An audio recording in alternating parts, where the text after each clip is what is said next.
Good morning, everybody.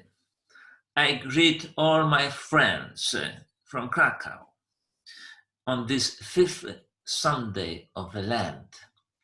We are still isolated in our houses in this coronavirus area. And I would like to send you my love and a small reflection based on the Gospel.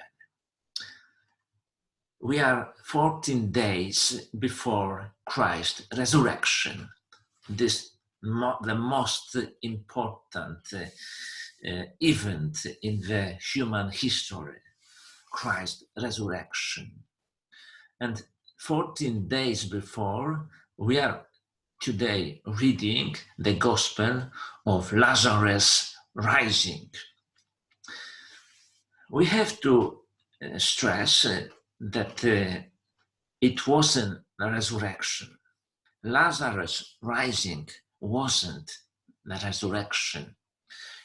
He didn't pass through death to eternal life. He just came back to this earthly life. After that, maybe he lived 10, 20 years. And finally, he died for the second time. Poor Lazarus.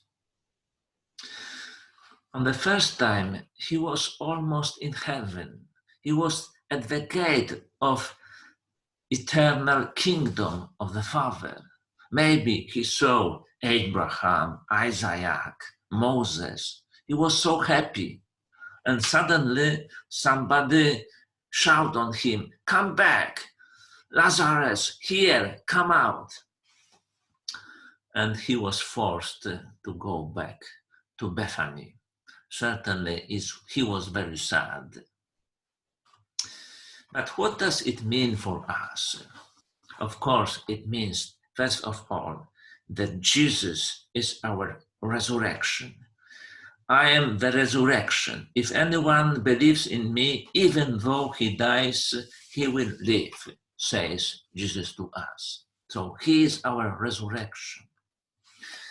But not only at the end of our life, also today he is our resurrection from our spiritual tombs. Where is my spiritual tomb? Maybe today we can reflect. Maybe it is my selfishness, my pride, laziness, maybe an addiction, I don't know, pornography. So we can just reflect today, where is my spiritual tomb? And we can turn to Jesus, asking him for rising, to be alive with this spiritual life. Today, we will stay at home. We are still isolated. We can't go to the church. But we can follow the Mass on the internet to take part in this Mass. But I would like also to propose you something more. The real meeting. For example, we can do in the afternoon or in the evening a family paraliturgy.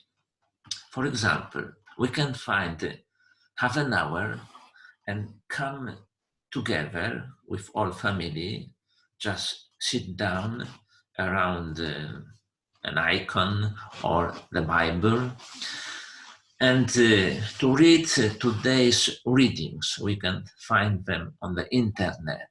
For example, the first child can read the first reading, the second child, the second reading. Maybe we can sing something, a psalm. And then a father or mother can read the Gospel. And after that, instead of the sermon, we can have a conversation about this Gospel. What does it mean for me today? What it means today, this Gospel, for me? and then we can pray together. And at the end, we can just stay 5 minutes in silence and receive Jesus, not in Eucharist, but maybe as if in spiritual Eucharist, in spiritual communion. We can just ask Jesus, come to me, you are my love, you are my life. We can have a spiritual communion. So maybe this time of isolation in this coronavirus period can be a good opportunity to have this small familiar paraliturgy. I wish you a good Sunday, all the best, and see you next time. God bless you.